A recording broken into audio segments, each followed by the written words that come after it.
Good morning, Al. Good morning. Well, I guess it seems like so much has been said, but I guess we have to kick off our morning brief with a little discussion of the shooting at the White House Correspondents' Dinner, Right, a dinner I know both of us have attended in years right. gone by. It's one of those sort of legacy Washington events where the media community, the political community, and some part Hollywood come together to have I would say for the most part a relaxing evening. That really didn't happen.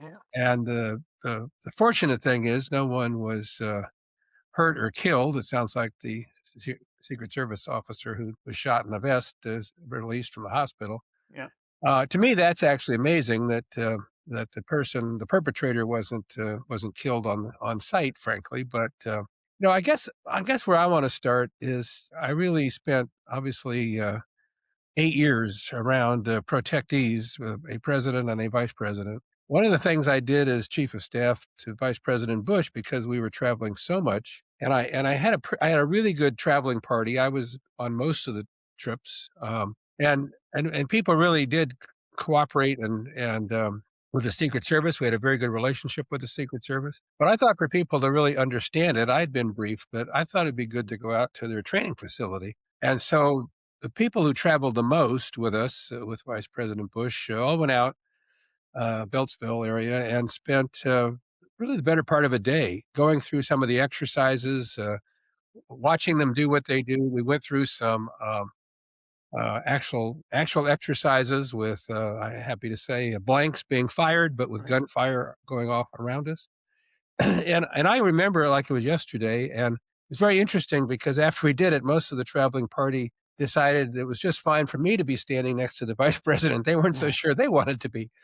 And and what you come away with when you experience that is how incredibly well trained these men and women are. And so I first have to say we owe them a good deal of gratitude because although reporters like to say it was chaos, and for them it was not for the men and women of the Secret Service. This is something they train for. This is not the kind of activity. Fortunately, it rarely ever happens, but it's something they train for, where somebody rushes the outer perimeter. yeah, The person did not get through, ended up being tackled of all things, even though he was armed. And so, uh, we have to say job well done to the men and women of right. the Secret Service and to the other law enforcement agencies. The bigger question that I think we're going to have to confront is this is a president who they say that it's reported that he has more threats against him than literally any other president in our history. And so, unfortunately, this kind of risk and this kind of situation is, I would say, likely to repeat itself. In fact, when somebody does this sort of thing, it brings out others who think, well, maybe they can succeed. The likelihood of success is small, but you have to be right 100% of the time when you're protecting somebody. And so, I think he's probably going to undergo a greater amount of protection. People say, "Well, why in the world could people walk around the hotel?" Well, for decades, and Right. when this event's held, people walk around the hotel, and where the president is a secure area. Mm, Do you really want a hotel to look like a TSA airport situation where you can't go right. in without passing through a magnetometer and have your stuff searched before you go in? I mean, those are the kinds of choices and decisions that the Secret Service has to make every day to protect somebody. And when the threat gets as high as it is, I suspect the levels of protection are going to get greater, and perhaps some of these events can only be held in rooms that the government controls. We can talk about the ballroom later. Right. That's not if you want to look at places that are penetrated by people, seeking to do ill will to the president. The White House complex has been penetrated for decades. People are stopped, sometimes by being tackled, sometimes by being shot, but they're stopped. But it's hardly a place that doesn't experience this sort of thing. So, um, again, grateful for the work of law enforcement and particularly Secret Service the other night to protect the protectees and really all others from harm. But I'm afraid this is just something that's going to be part of our system for quite a while. Well, you know better than I do about and how dangerous it is for the president all the time. And there's no doubt this president is probably the gotten is more threatened. We've had three of this third attempt in a year, and uh, but you know, I'm very leery about uh, limiting the president's ability to get out of the White House and get out with the people. I mean, that would be a real undermining of our system. As you said, we both been to the White House Correspondents' Dinner. I mean, there are probably places that are not, government fortresses that could hold an event like that and be safer than the hotel. But in reality, the way the Hilton is laid out, uh, the attempted assassin didn't get even to the floor of the ballroom because of the Secret Service. Uh, look, it's just the amount of political violence in this country is just enormous and getting worse. I mean, we've had so many instances in the last year, including the killing of two legislators in Minnesota, Charlie Kirk's murder, the attempt to kill, and the burning of Josh Shapiro's home in Pennsylvania, and many more, uh, and it's awful. Uh, you know, and as somebody who thinks this president is a bad president and a bad man, the way to get rid of this president is through the ballot box, and through and this starting this fall by voting for the opposition candidates, not through violence. And I mean, unfortunately, too many times in our history, we've seen this country revert to political violence. But the way we really need to deal with it is the ballot box. I thought, uh, but I think it is fair to say that while speech doesn't is not the same as violence. The amount of just mean, nasty, violent rhetoric has increased. And I also believe it's fair to say that no single individual is more responsible for that and the change of tone of the political debate over the last 10 years than Donald John Trump. From day one, he's, been preaching violence against his political enemies. And he's called for the execution of the head of the Joint Chiefs of Staff. He's said that Liz Cheney should be shot in the face a firing squad. Earlier this year, the Justice Department and Department of Defense tried to uh, uh, bring treason charges, I guess, against six Democratic members of Congress and senators because they did an ad that basically repeated the Constitution. So he, is sort of somebody throwing stones in a glass house when he complains. But I was struck. I mean, this was a time uh, where uh, we really need to cool the rhetoric. And to a degree, the president did in his press conference on Saturday night, but he only did it in comparison to himself, not in comparison to what, Ronald Reagan or Bill Clinton or George H.W. Bush or Barack Obama or probably any other president would have done. I mean, he immediately, in his press conference, argues for his ballroom as if building a Taj Mahal in the White House is going to make it more secure, when most people, at least the polling shows, think that's not the way to go. And then yesterday, he had his press secretary go out and blame the Democrats in the left for all of this. Look, this president is in deep political trouble.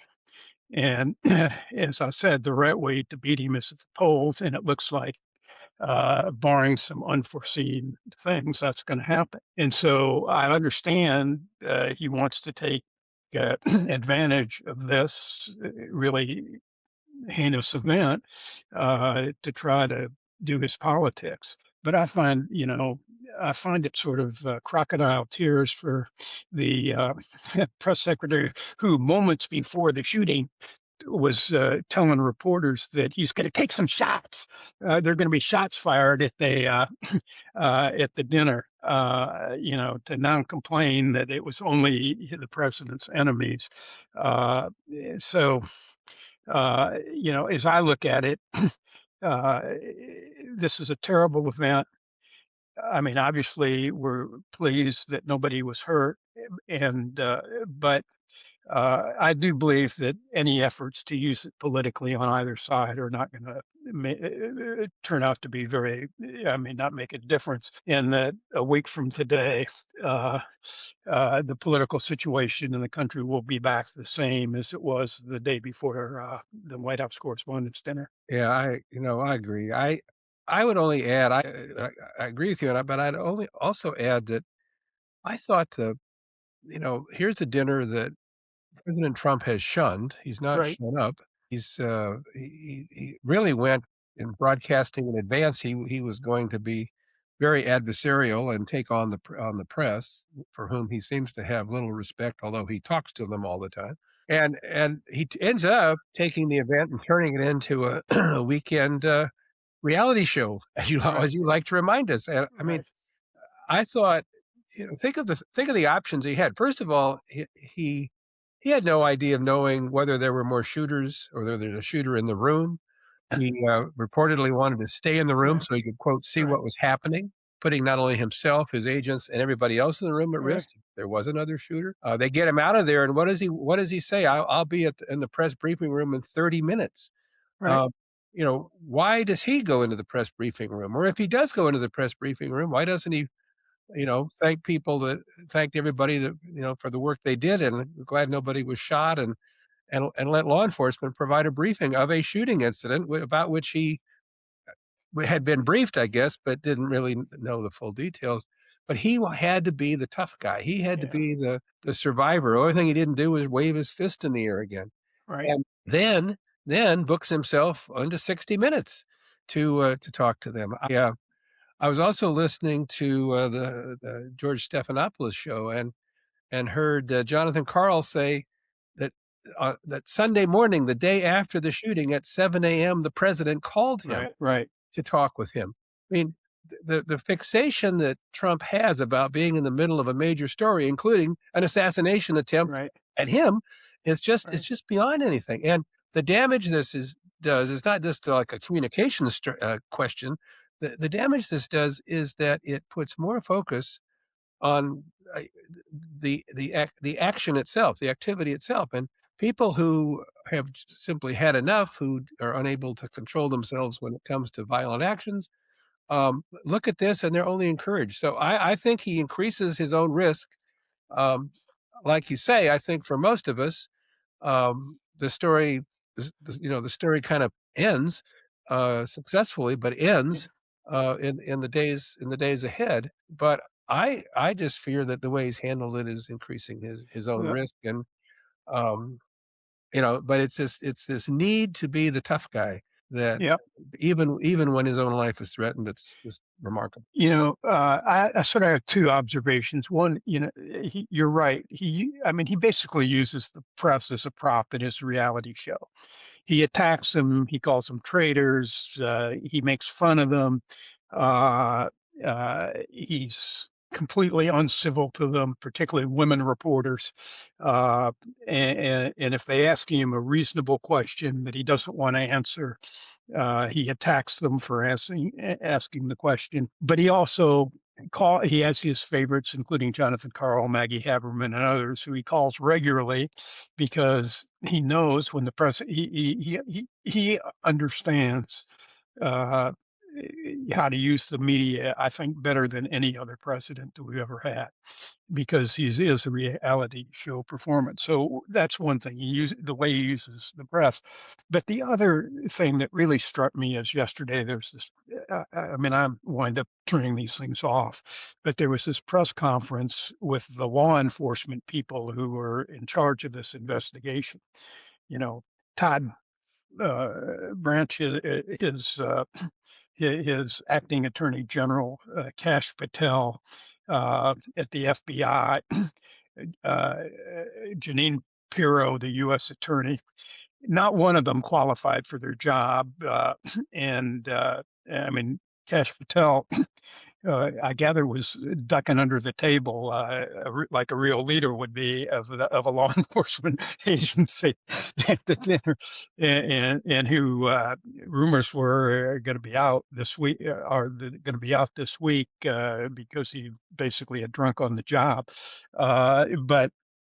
But none of those people have any reputation for telling the truth. So you really don't. I mean, it just, and they all use it to praise Trump. What a great hero he is.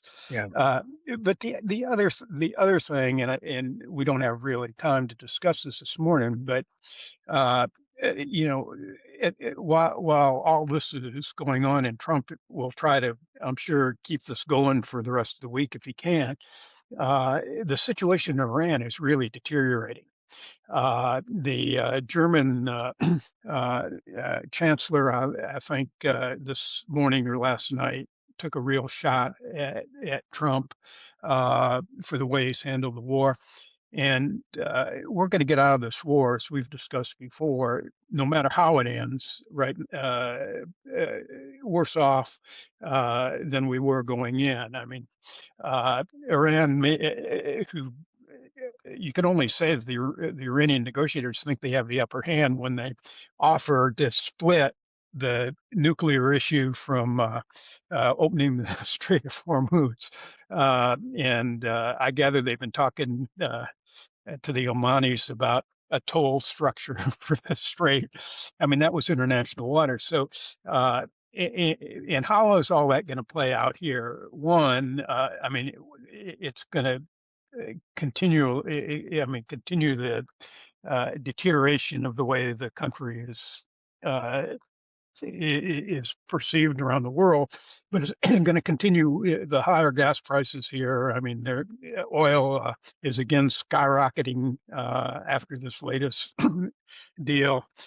So the politics for Trump, uh, I think, uh, are going to continue to get worse. And at some point, you think that the Republicans whose seats are at stake in the Senate and the House are going to try to do something to make a break. Maybe they won't, but it just because they've been. I mean, the other thing, incidentally, is that I think Friday is the deadline for the War Powers Act, and so would have to get out or be in violation of the law. Republicans in the Senate have voted 5 times to give him permission to do this. So what are they going to do then? But in any event, we'll have plenty of time to talk about this later in the week, and I'm afraid in the weeks ahead. But every day this war goes on, and it is a bad day for our country. Uh,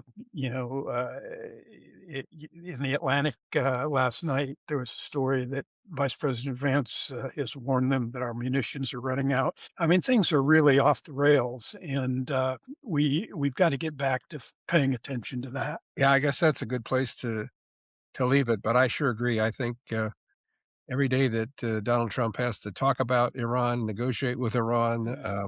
have to respond to Iran's Right, initiatives right. is not a good day for his presidency or the country. All So right. we'll see you Thursday. All right. All right. Take Take care. care.